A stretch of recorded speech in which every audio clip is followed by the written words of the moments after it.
Hello, everybody, and welcome to another episode of the EFL Fantasy Podcast. My name is Jamie.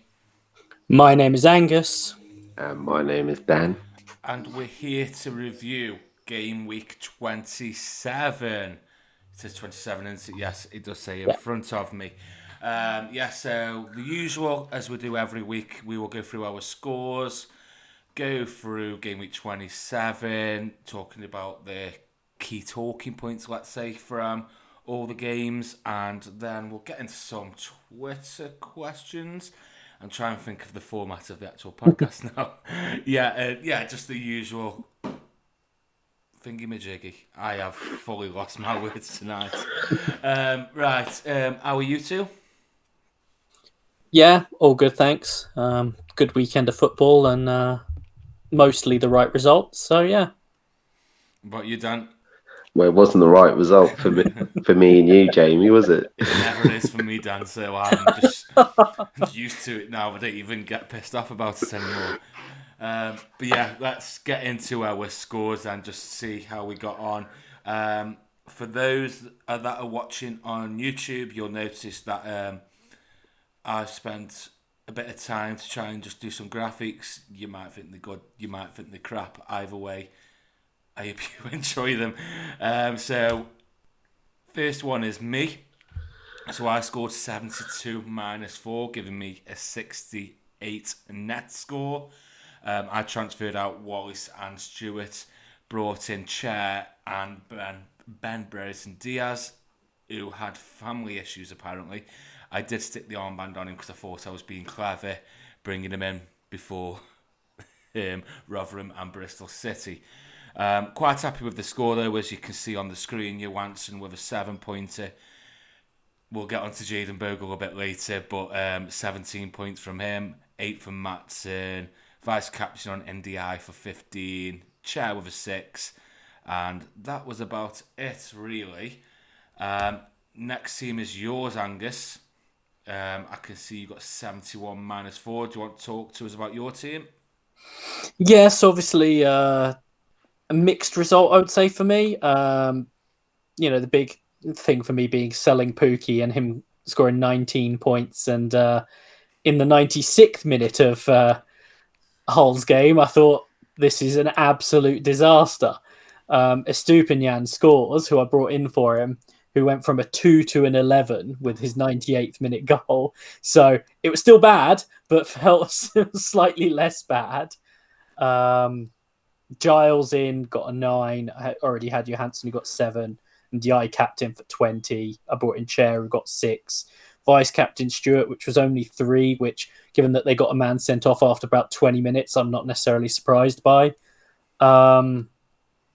Jones I did have starting, but he auto subbed off, and I'm sure we'll cover him later. But small green arrow, which after the number of red arrows I've had recently and how bad I thought it was going to be when Pukki was hauling, I'll take that.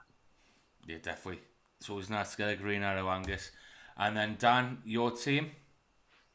So I got 65 this week, which was a one-place green arrow up to 132nd. My 2 free transfers, I did Wallace and Barlassa to Saar and Chair. This is planning for blank game week 29 when they both have a fixture. I had captain NDI for 20, vice Stewart for 3, Wilson 4, Giles 9, Bree 3, Armatodvich got his 4 points as always, Chair for 6, Saar for 10, Diallo 2, Akpon 2, Victor 2. So yeah, I think I'm set up quite well, and that's 4 captains in a row that I've got correct. So quite happy where I am. So, and a green arrow. Good stuff. And we haven't got the pod team here because I need it in a certain format. So me and Angus created a league so I could get that, but it won't allow me to view the league until the next round of games. So the pod team will be visually on the YouTube next week. But Angus, if you could just tell us how we got on this week. Yeah, so 67 minus 4, which was third place, I think, this week. Very close this week. Guys on Gaffr got 68, and the community team got 67. And obviously, we had a net of 63. So quite condensed this week. We had Johansson in goal. We had Matson for 8. We captained NDI for 20. Chair vice captain for 9. Jordan Rhodes 5. Not much else in there, but it's a green arrow for the pod team. The pod team is now 254th. So yeah, not bad. I can't believe I'm actually beating it, Angus. That's always nice. Right, then let's get into the first of our featured games then. And this one was Luton 2, West Bromwich Albion 3.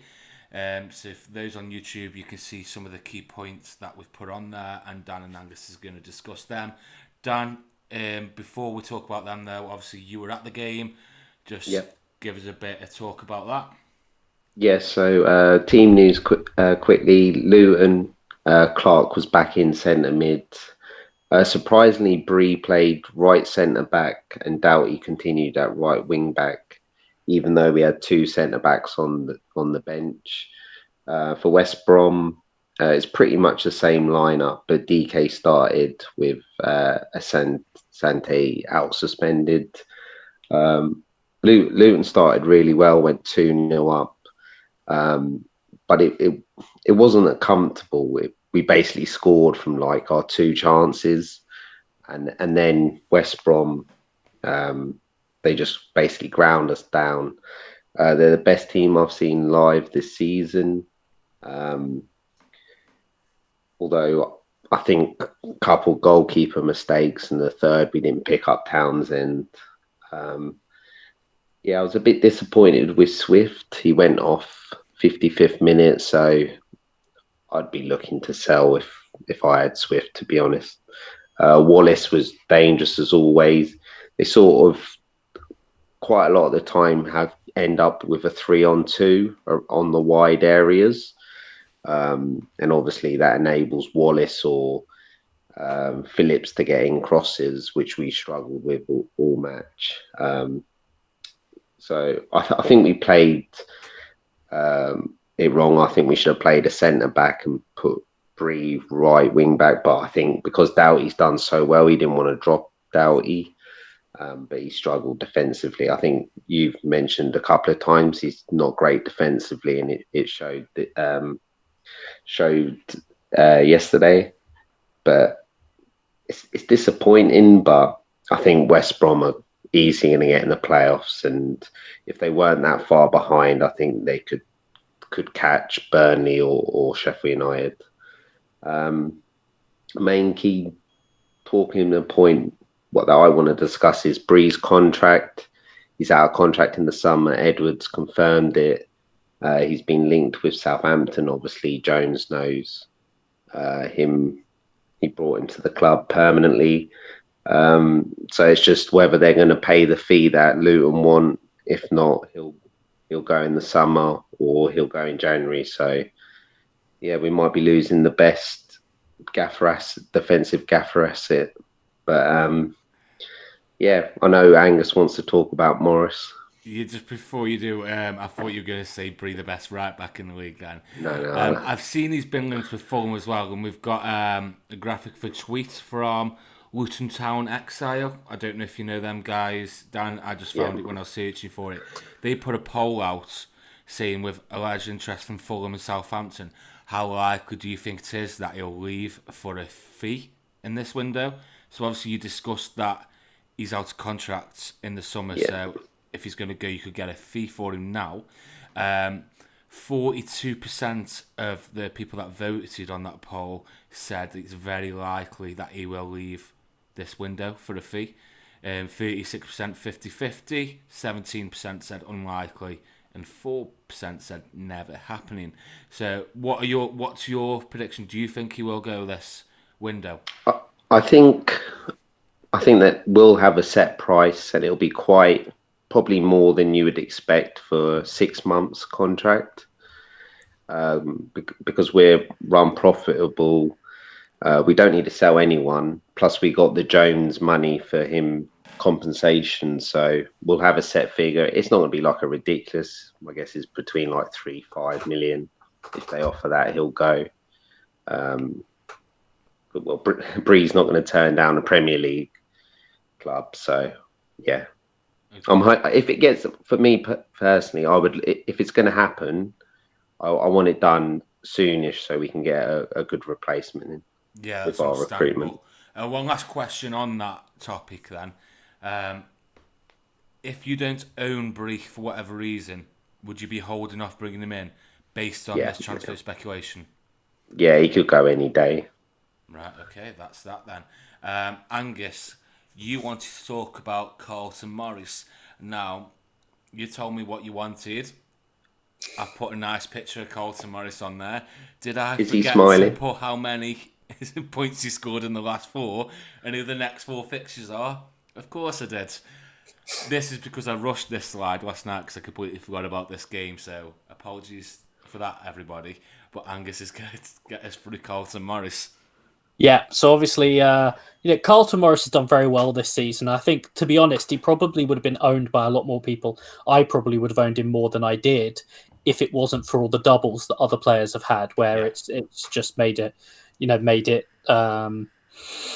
not less viable to own him, but more players slightly more attractive because of the doubles and everything. But I mean, he's the second. I think it's the third top scorer in the division or something. He's got 11 goals, 5 assists. In terms of what you were forgetting, he's got 30 points in the last 4. Now, obviously, that is helped by, I think it was a 19-pointer against QPR.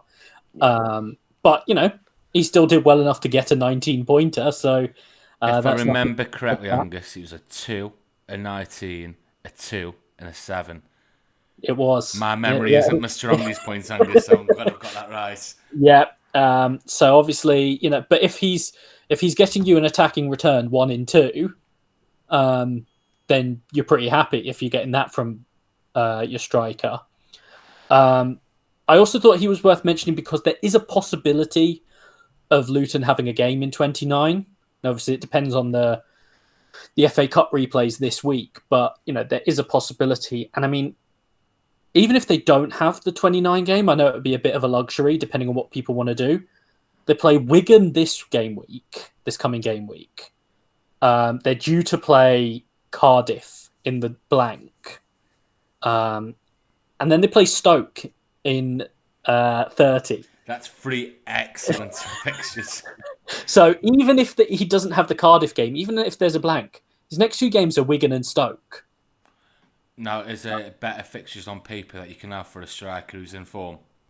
Not many, aside from maybe playing Rotherham. But we'll get I on to that. know they had the big win, but otherwise, you'd still say them. And it's not a terrible run afterwards. They then play Coventry, Preston, Burnley, which obviously isn't great, and then have a double.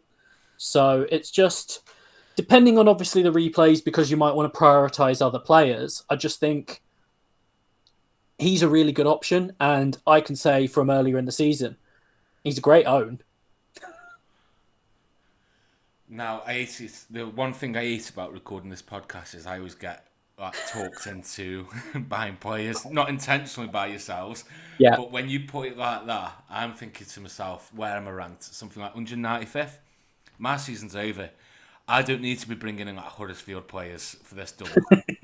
I don't want Huddersfield players on my team, so I might as well go different. Now, them fixtures in his form sounds like something I might need in my team.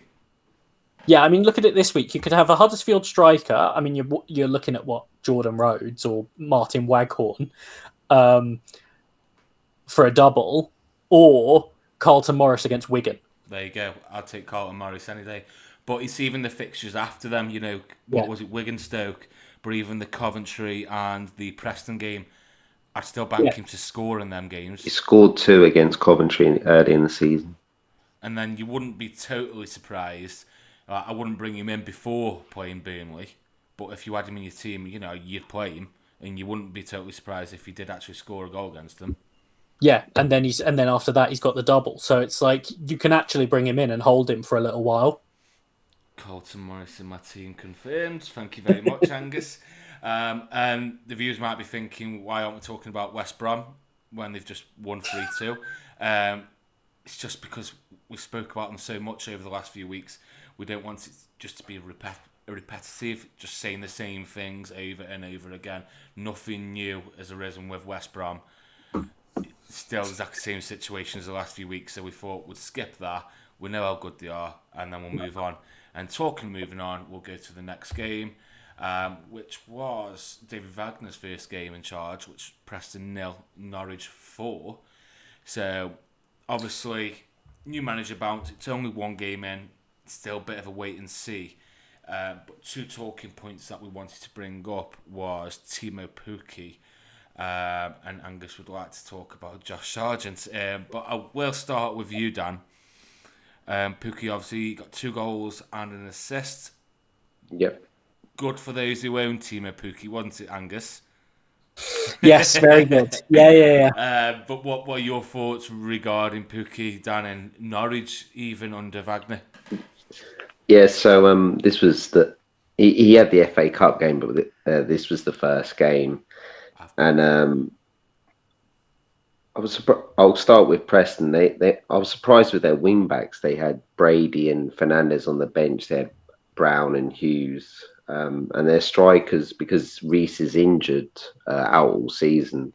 They started Cannon and Woodburn on the up front, and well, they made subs during the first half, so it obviously didn't go great. Norwich were 4-3-3. Sargent was apparently in midfield with Dowell and Hernandez either side of Pukki. We've mentioned before that the balance of their team has not been right when they've been playing. It was quite obvious when Luton played them recently, and it was wingers. To be honest, I thought their only winger is Hernandez, but they've been trying to play Eder, Sargent, and Pukki up front. It just hasn't really been working. But Wagner basically just went back to 4-3-3. Pukki as the main man up front, had creative players on the wings in Dow, who's always been a talent, but he's always a bit flaky. He's never got a consistent run in the Championship. I don't know what you guys have thought about that. And Hernandez can be next level, has he? Hernandez could be the best winger in the league at some times, and then he just can't get past anyone. So, but Pukki did get 2 goals and an assist, and we've had this debate all season about Pukki. Like, at times, I've had him, I haven't had him. I didn't bring him in recently where you did, Angus, but I can see why you did. And it's just one of those things where, because there's certain, like the blank game week, you thought you'd get ahead with a whole striker with the fixtures, and it's backfired on you just for planning. But yeah, Pukki's the one I've got my eye on.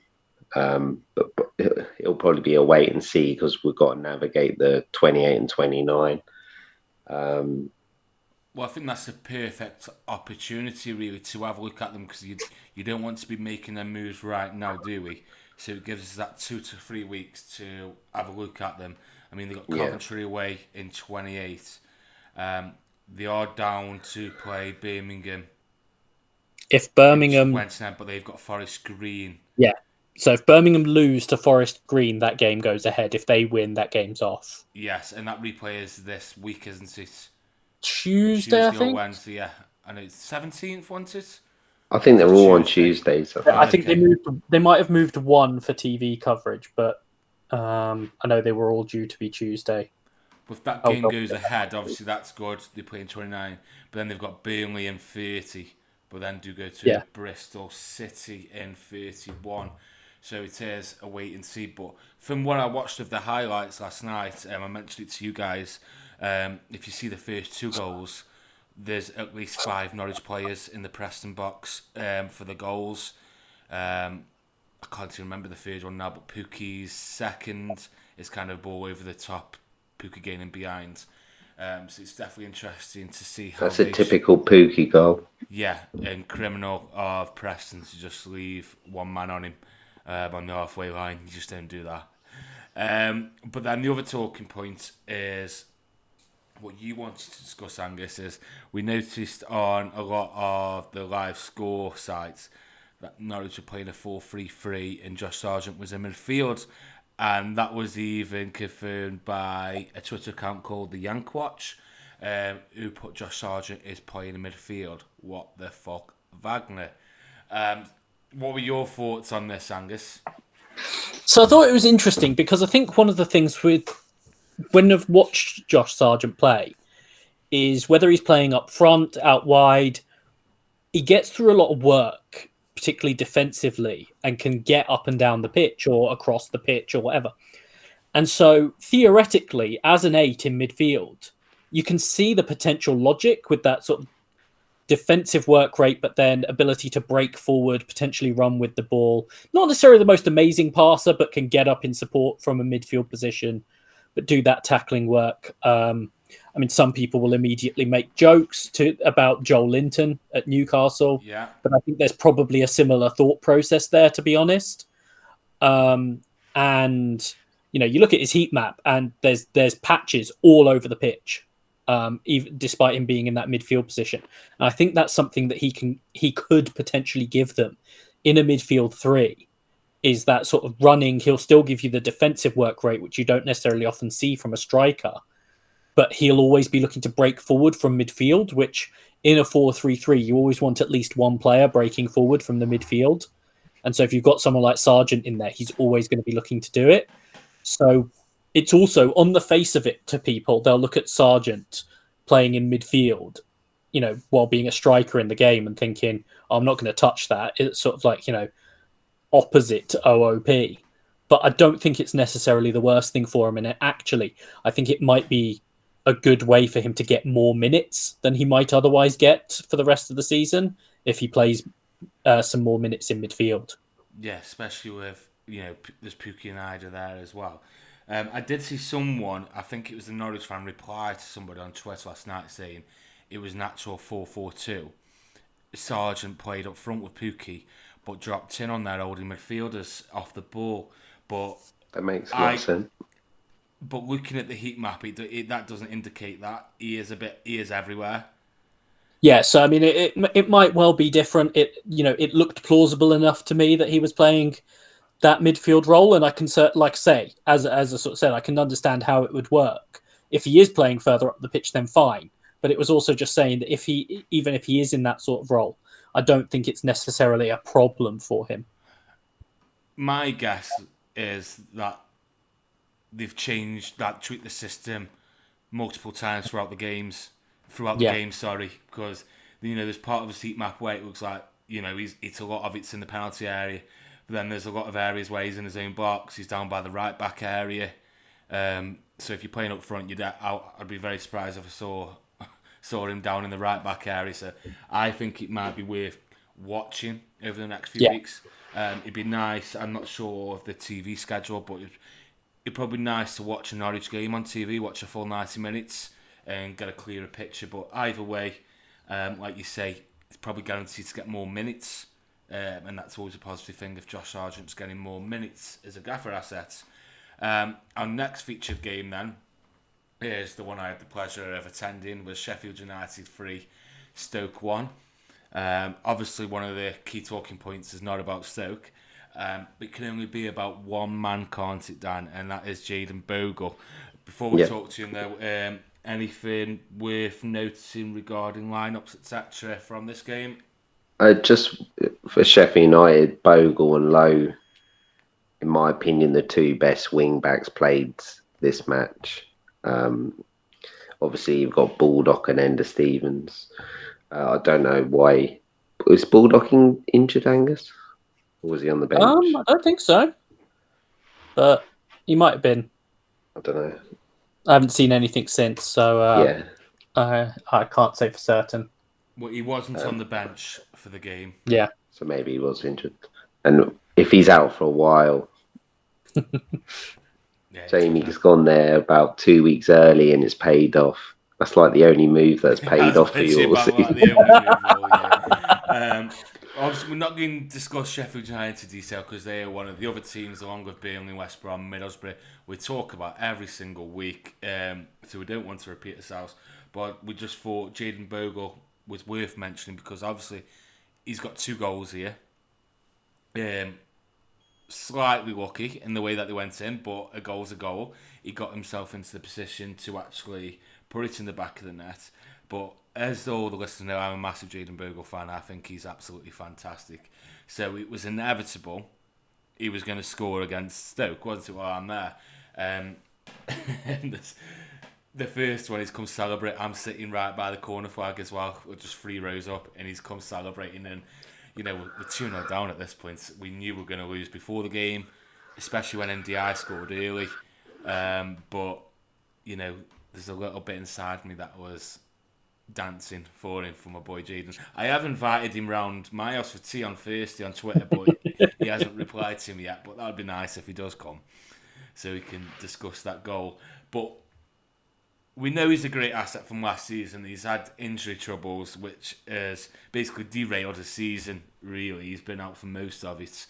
But what are your thoughts about Bogle as an asset, Angus? You know, I took gamble, went there early, but that was just because I've got a shit rank. If you were up there, would you be bringing Jayden Bogle in anytime soon? Yeah. Particularly if Baldock's going to be out for any length of time, because they're clearly better with him in the team.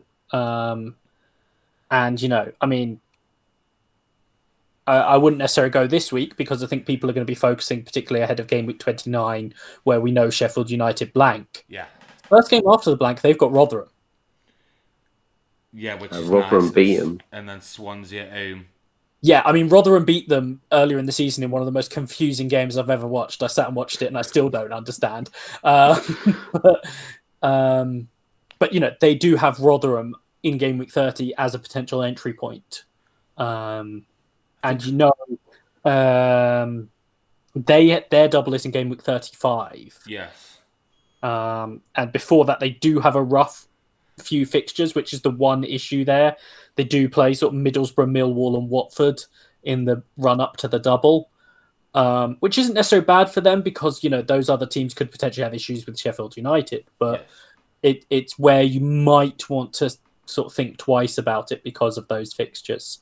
And that's where I think a lot of people won't go there because they'll look on the fixture difficulty rating on Gaffr and see Middlesbrough at home and red, Millwall away in red, and Watford at home in red. Where especially with certain players, I just think forget the fixtures. Like, you know, Sheffield United are a top side.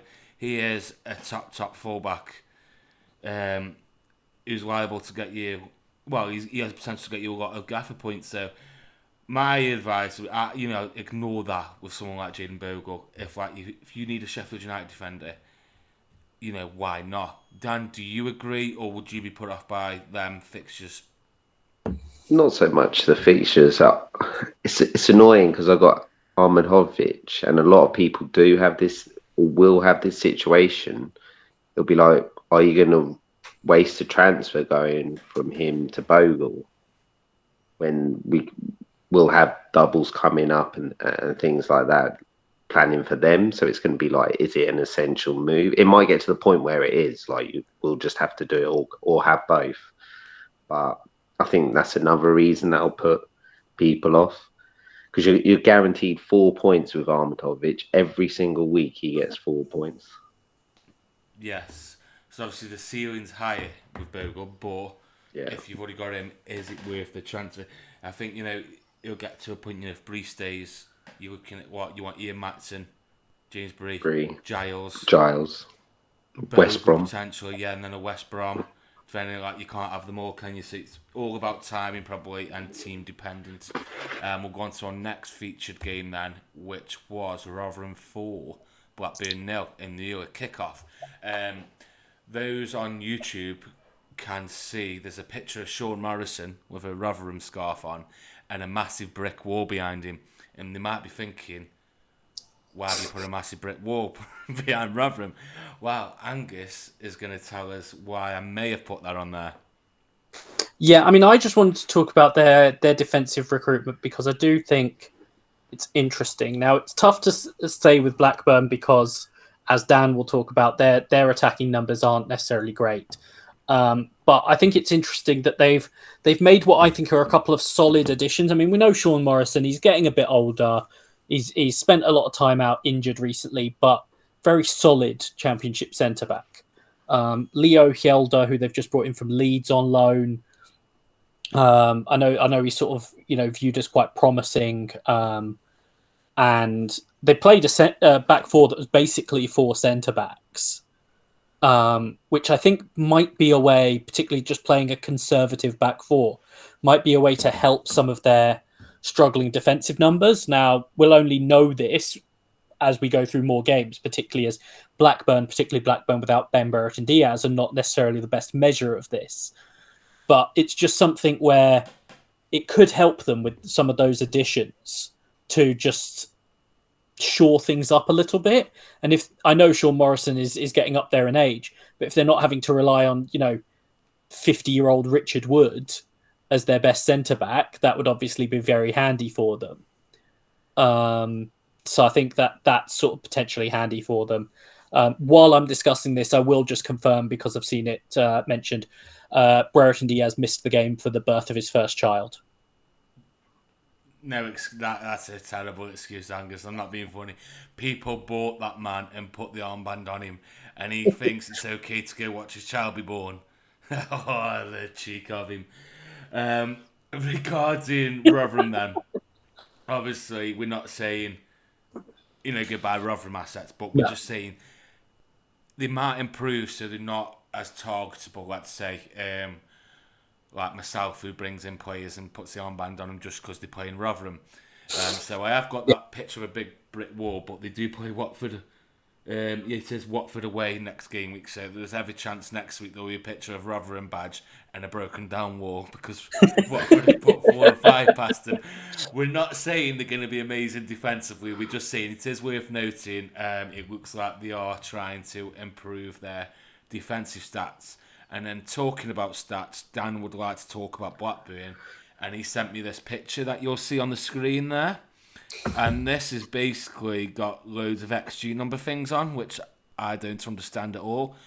I'm guessing it means Blackburn are shitter than something. I don't know. Dan's going to tell us about that. But basically, if you listen to the pod every week, I can't believe Blackburn are in the top 5. Every time I've seen them, they've been terrible. And I know we're a long way during the season now, and they are 5th, but the numbers show that they're bottom 3 for XGD, which is basically it's basically like the goal difference.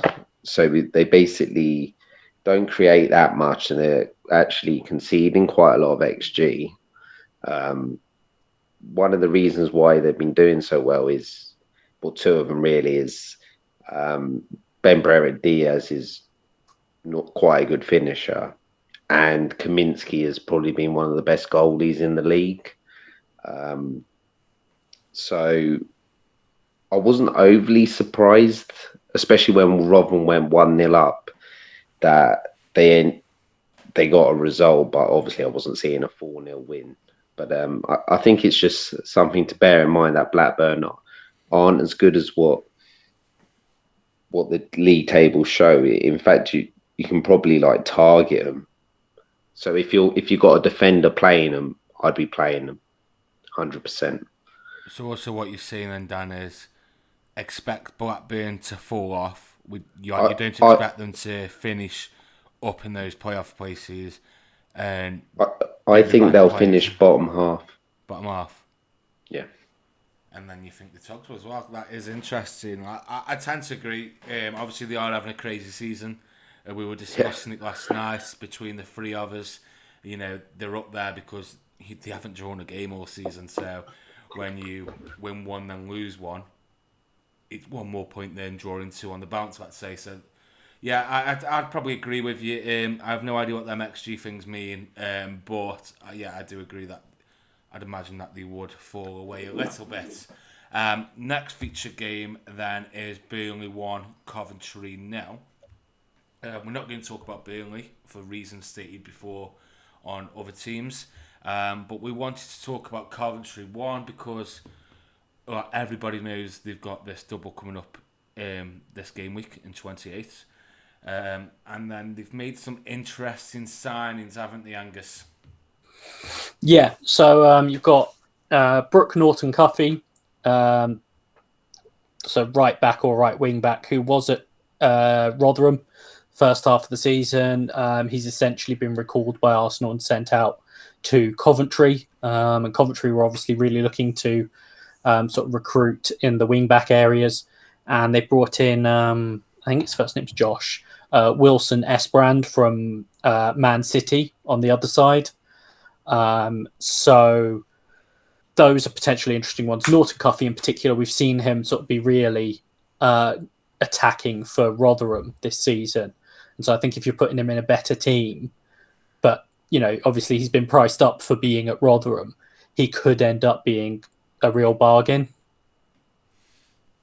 Now, it's interesting because I think the reason that we brought this up, Angus, is because, people might be on 2 Coventry players at the moment and they're looking for that third. We're not saying, these 2 are now, guaranteed start, but it just adds competition. So someone like a Dabo, if you're thinking of just trying to go in on the defence through Dabo or even Bidwell, it's not guaranteed that they're going to start now, is it? But we did notice last night, Norton Cuffy did play against Burnley, and we were debating, or trying to work out what system Coventry were playing. I think it was a back 4, and Norton Cuffy was playing alongside Palmer behind Victor. But that's up for debate. But that's very interesting though if he is, because he's obviously classified as a defender. Do you think that makes him more attractable, Dan, if he is playing in that position? Or, like we were discussing, you 2 were discussing more last night, do you see him transitioning back into that back 3 with Panzo? I don't think he won't play like a centre back or anything like that. He will play wing back. We were sort of discussing because Dabo played. We were sort of wondering if it Big Well sort of played more deeper to allow Norton Cuffy forward, but Angus and I sort of agree that we think he's going to be first choice right back. It's not guaranteed. We've not properly seen it because obviously Panzo is going to come back in defence. My guess is Dabo drops out, but I just want to say it's not 100% confirmed. So maybe Bidwell is the move, but obviously he's a lot more expensive. So it's a shame we don't have like a couple more weeks just to fully see. But I think he could be a really good punt, Norton Cuffy, if he is playing, especially like for the price. Yeah, I think it's 4-6. 4-6. Yeah, it's a bargain. And so, even if he's not playing in that more advanced role with Palmer, I still think if he is playing right wing back at that price and you're looking for that third Coventry asset, it could be really ideal. Is there anything else you'd like to talk about regarding Coventry before I move on? Or should we leave it to that? I actually haven't looked at the questions, but I'm imagining that there's questions regarding them because of the double. I do want to mention something on Burnley. It's only that Harwood Bellis is out injured. I think it's quite a long injury, is it, Angus? Couple of months. So they did play Taylor as a centre back along with Bayer, who scored, and they have signed a defender as well. He's quite young, so I'm not sure if he's going to end up getting in the team. He's done quite well. Did Bayer move over to right centre back then? Yeah. To allow Taylor to play left centre back. I think that's pretty. It's not bad when you get one of your key players injured for months and you can bring someone like Charlie Taylor into the team, is it? It just shows what squad depth Burnley have got. Yeah. Right then, moving on then to the next game, and this was Hull 1, Huddersfield 1.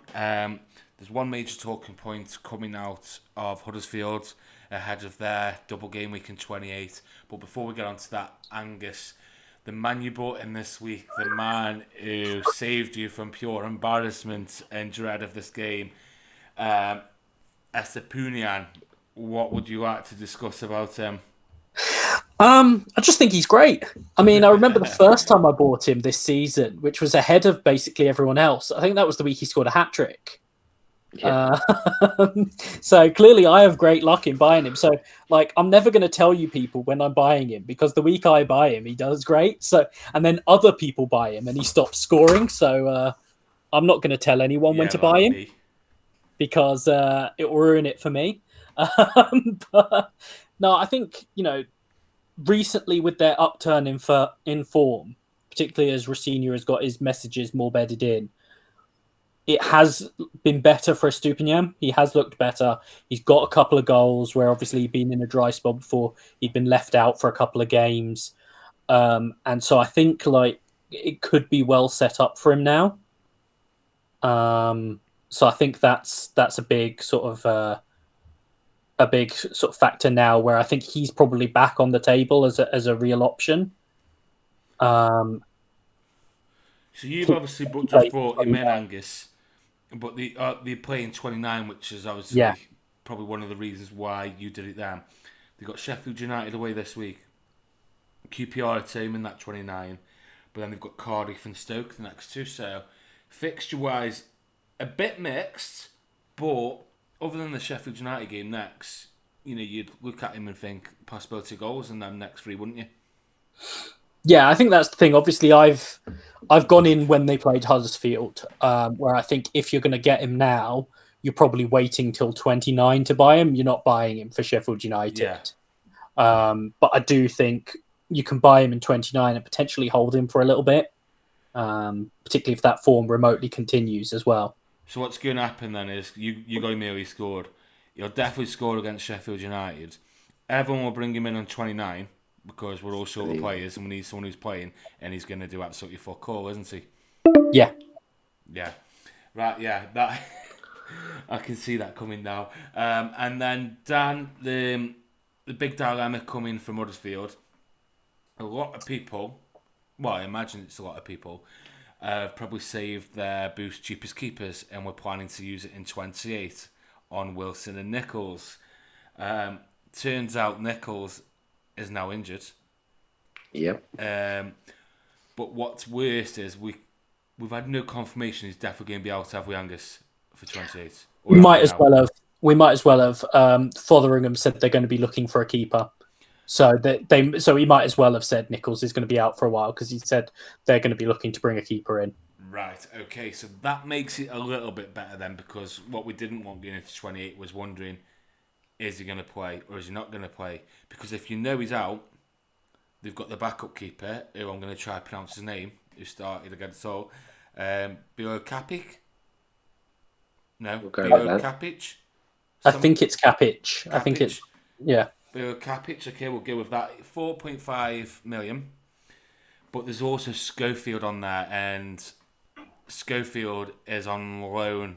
Am I right in saying that, Dan? Yeah, he'll be removed soon. So don't pick him. Yes, please do not buy Schofield. If you're looking for a Huddersfield keeper and you go on there and you say, oh, lovely, 4.3 million, please do not buy him. He is not there. Or actually buy him, because that'll be quite amusing for me. But yeah, don't do that.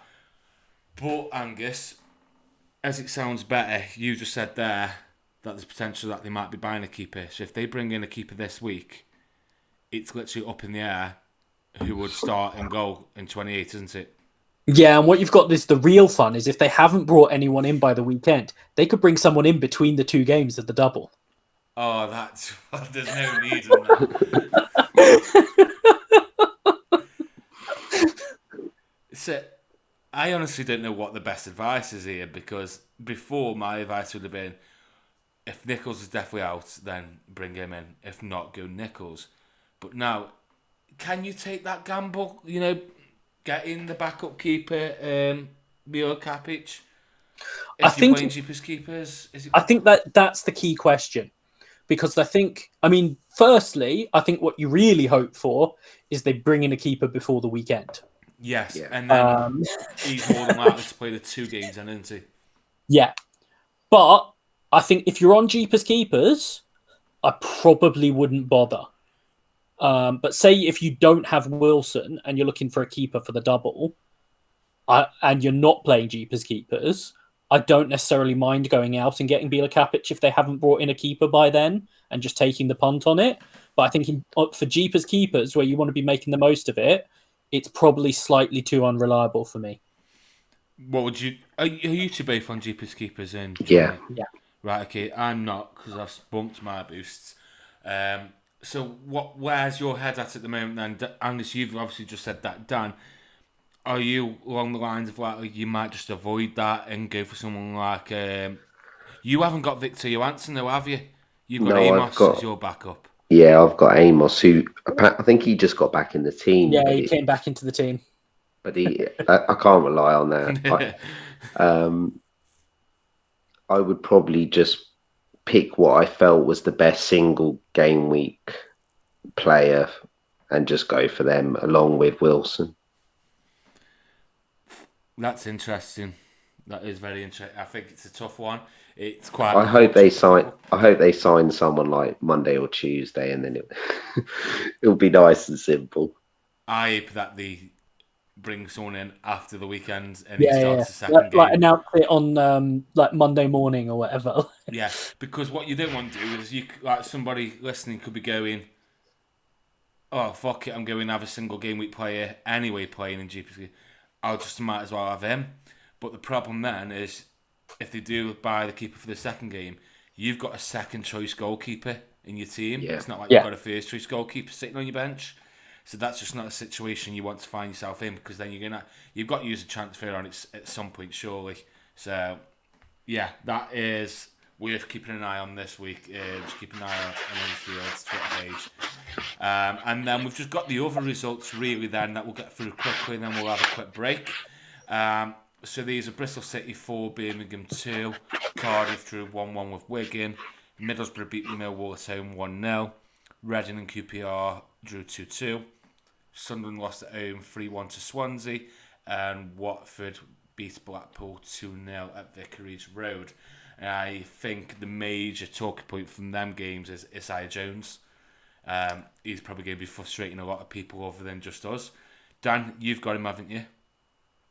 Yeah, he's been frustrating, and obviously with them playing in game week 29, I felt like it was worth holding him, even if he came on the bench. But with him not even being in the squad, and it sounds like he wasn't in the squad because Carrick purposely didn't pick him in the squad. They didn't think he was in their best 18 players, which is just ridiculous. But yeah, it's looking like he's going to be a sell, which is a bit frustrating. But Middlesbrough are such a good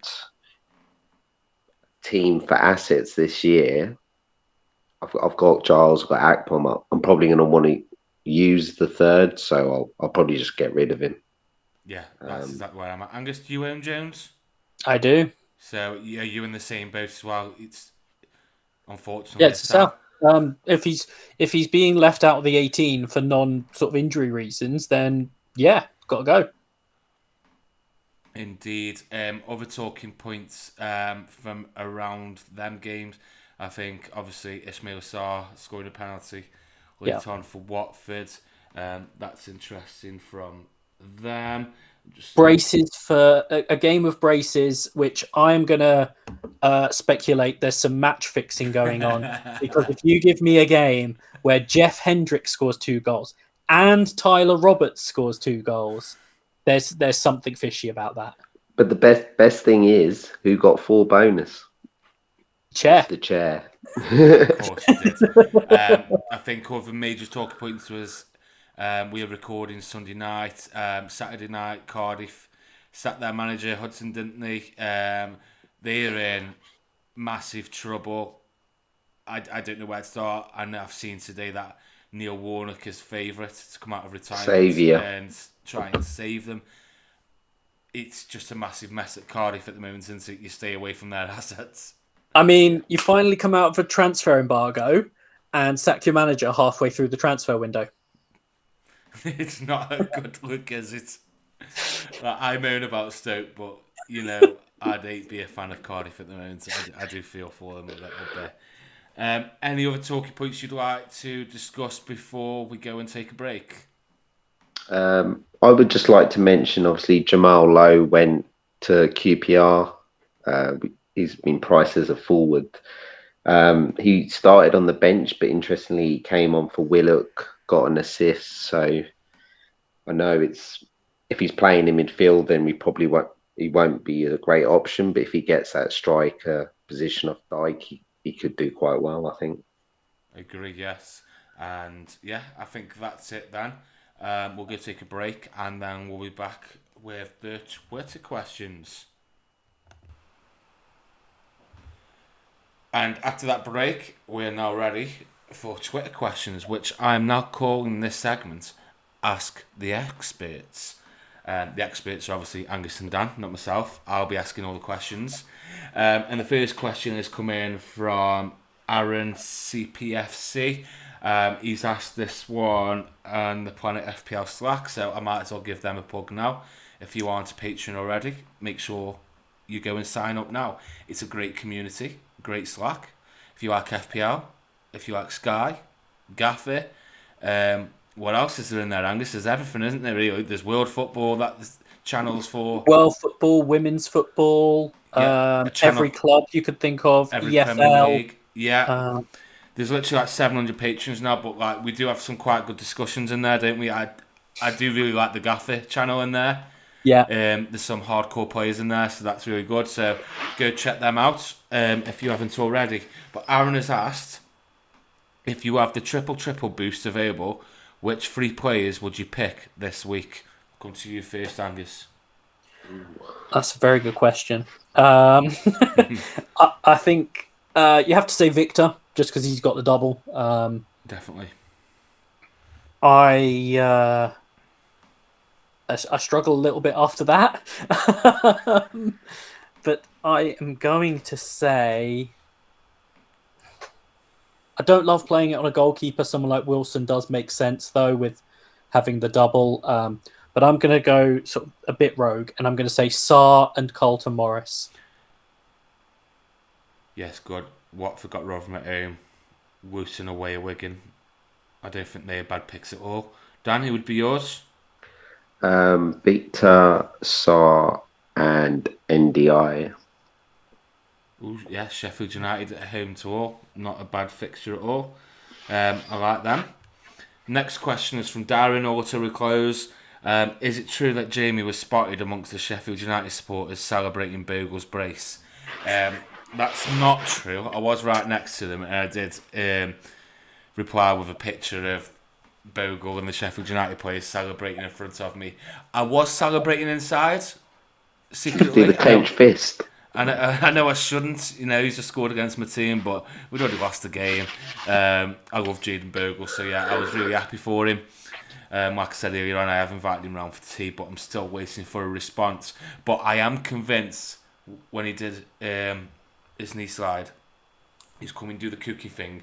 So I thought that was an indication of, can I come round for tea? He then did the knee slide, looked me in the eyes, and it was like, he said something like, "That's for you, my boo," or along them lines. I just think he's heard that you like cereal. Yeah, well, who doesn't like cereal? He can come round for cereal. Yeah. I thought I'd try to be a bit fancy and say we're having homemade chicken tikka naans, which we are. But if he wants to come round for a bowl of Frosties, then I am more than happy to sit there with a bowl of Frosties. Could you imagine if he actually replied saying, "Yeah, fucking go on, DM me your address"? The sheer panic of what I'd do would be unreal. John Jaco, he has asked, is it worth getting on the Dowell train? Also, did you ever try the McCrispy and how bad was it? Right, we'll start with the Dowell train. Angus, are you getting on that or not? No. Not convinced at all, despite the 2 goals? I think he did well, but I'd want to see more than a couple of games in a row with him starting, because I think he could just as easily drop out the team after a couple, back out again. So yeah, I'd wait on that. And Dan, you? Yeah, similar. For someone who I got on the Sinani train at the start of this, I told you don't do that. that was like one game, I think, or two games, one Does and it a half even count games. as a train? No, it's basically just a car. Yeah, I completely agree with you there. So, Angus, did you have a McCrispy? I don't think so. I haven't. certainly don't remember having one. Dan, no? No, I know, Jamie. I know you've had it. Wow, this is where I'm going to surprise you. John probably thought as well. I haven't. And the reason being, I looked at it and I thought, yeah, that looks alright, that does actually.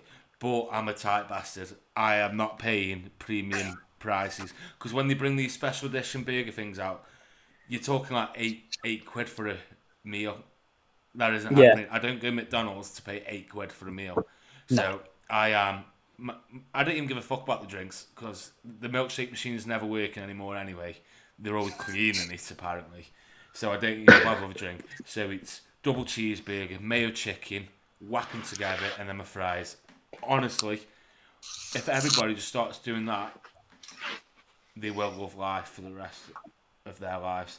FPL Buddy, listen to the question, stop recording on the same days. Oh, unfortunately, Buddy, we were here before you, my friend, so jog on and record on another day. Billy Hadaway, which Huddersfield assets would you recommend, if any? I'll start. Absolutely none, Billy, don't waste your time. But Angus and Dan might tell you something different. If they have a goalkeeper in place, go for the goalkeeper. I guess you could go Jordan Rhodes. I think he's the best option if you're going with an attacking player. And I'd look at either Matt Lowton or Mikael Hellick. Dan? I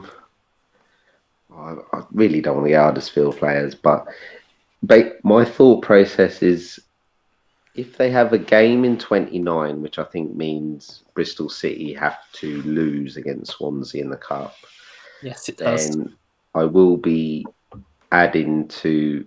I'm definitely bringing in one of the goalies if the situation is sorted, and I will bring in one more player who I haven't decided, but it'll probably be Rhodes or Holmes or Radoni. What could possibly go wrong with that? A lot. Yeah. I hope that he brings a keeper in, and then in the presser before 28 just basically does not confirm who's the starting goalkeeper because he hasn't decided. That I just want the chaos because it's Friday deadline and because there's 2 games on. That's bollocks. That is. Why did they put like Burnley West Brom? There's 2 good games. Yeah, leave that on its own. I want to watch both. There's also Bayern Leipzig that I won't watch as well, so it's a right nightmare for me on Friday night. I was going to confirm for you. I've had a look. Norwich are on TV on Saturday. Ooh, what time are we kick off? Lunchtime. Lunchtime fantastic. against Coventry. We're at home, so I will watch Against all that. Coventry. Yeah, lunchtime kickoff against Coventry. Oh, that'll be a good game. That's what we want to hear. We need to watch Norwich for 90 minutes. Next question. I'm going to kill your name, so I do apologise. Pateri Anunan? Sounds about right. Apologies if it's not. The same question than last week. Nothing new with Huddersfield goalie situation. Obviously, we've discussed that. Follow the leader in triple played. How to use third boost. Answer last week was cheapest keepers. So I still think would be the same answer, wouldn't it? Just obviously be aware of this Huddersfield situation. Yeah. So I mean, if you've got Wilson, if you're just doing Wilson and a single game week keeper, I think that's fine. If there's no clarity on the Huddersfield situation, I mean, for example, I'm sat with Johansson. Johansson against Watford, that could be a nice Jeepers Keepers game on its own. Yeah, Dan. Yeah, same as Angus. I would definitely play the Jeepers Keepers. It's just whether you play it on 2 doubling keepers and we get confirmation for Huddersfield, or you have to pick a single game week along with Wilson. Right. Jack Bonham. Go for Bonham, Howard. I definitely wouldn't do that. Yeah, because you're not even getting save points because they just go straight through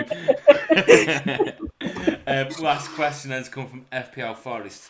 Can't use Jeepers Keepers now as it's too risky. So do you think I should use another boost for 28 or save it for the overall in 29 where there would be loads of matches on, or just 2? I have no idea what to do.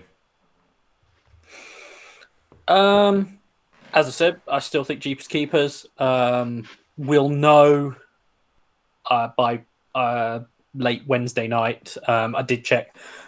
Leeds Cardiff is on Wednesday. The rest of them are on Tuesday. Leeds Cardiff is on Wednesday, which might be irrelevant because if Luton win, then Yeah. Cardiff's game will be off anyway. Yeah.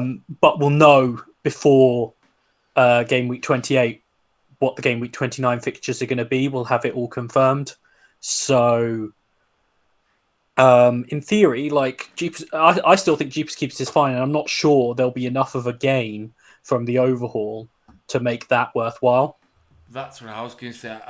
If it wasn't Jeepers Keepers, it was another boost. I'd say, you could potentially save it because we know now the doubles are getting announced. Well, they're getting scattered, aren't they? Yeah. They're not all in one game week, so you could set yourself up really nicely for them in. Because when do they start? In 33. So there's confirmed doubles in 33, 34, and 35. Yeah, because then you could set yourself up and then use the free good boost for them doubles. But Jeepers Keepers, the ceiling is so high on that boost. I just don't think. I think you've got to use it.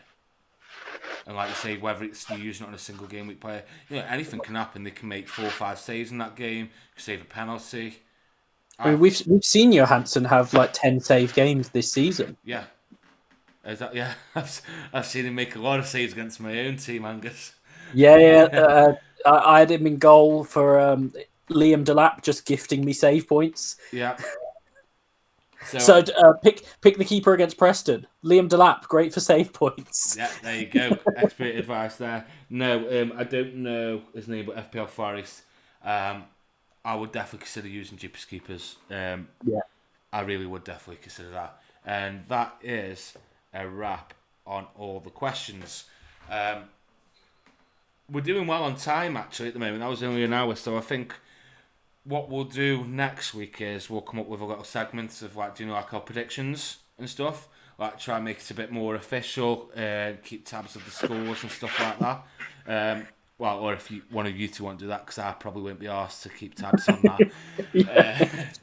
But I will try. We have discussed, obviously, 28 starts on Friday. I'll be back next Sunday. I'm only doing the Sunday podcast now. I'm definitely not doing any more midweek ones, just through commitments with the kids and cricket and stuff. But you two have discussed the possibility, if it's needed, that you may do a bonus pod in the week regarding the FA Cup draws, just basically where it leaves us with game week 29, haven't you?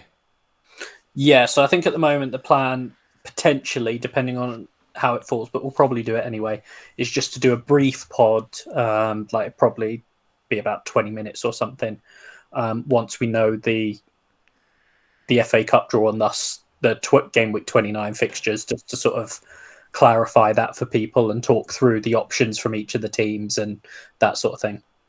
Perfect. So yeah, keep an eye on the EFL Fantasy Twitter account for that. Angus, you run that account anyway, so you will announce anything that you're going to do there.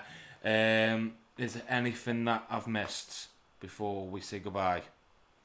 Are we not going to do the predictions? I mean, you can do, but it looks a bit shit for like the new YouTube. I need to plug that. Those who are watching on YouTube, you can see at the end. Just give us a subscribe or something, or tell your mum about us or something. Or just. I know a lot of people do prefer like the audio, like listen to it when they walk the dog. Yeah. I appreciate that. I do that myself with Planet FPL, but a lot of people do prefer YouTube, and hopefully this podcast today comes out with no technical faults and it went okay for you. And if you do like it, please do consider subscribing, liking, and all that kind of thing. It will help us out, like reaching a larger audience, because the main objective for me personally is getting more people playing Gaffr. The more people play Gaffr, the better. So yeah, we won't do the predictions now, Angus, because it'll just look crap for this. But we will do that for next week. Or what we could do is leave it up to the listeners. You tweet us or DM us or whatever you want. Tell us what you'd like as a segment for the last 10 minutes of the podcast, whether it's predictions, a little quiz. I don't know, whatever you want, we'll probably do it, won't we? Yeah, within reason. Like, if you say something ridiculous, like doing impressions or some shit, we're not going to do it. No, just something that's relevant to the pod. Pick. Just something like that. Anything that's relevant to the pod, we will definitely consider. But on that note, thank you very much for listening, watching, whatever you've done, and we'll see you next time. Goodbye. Goodbye.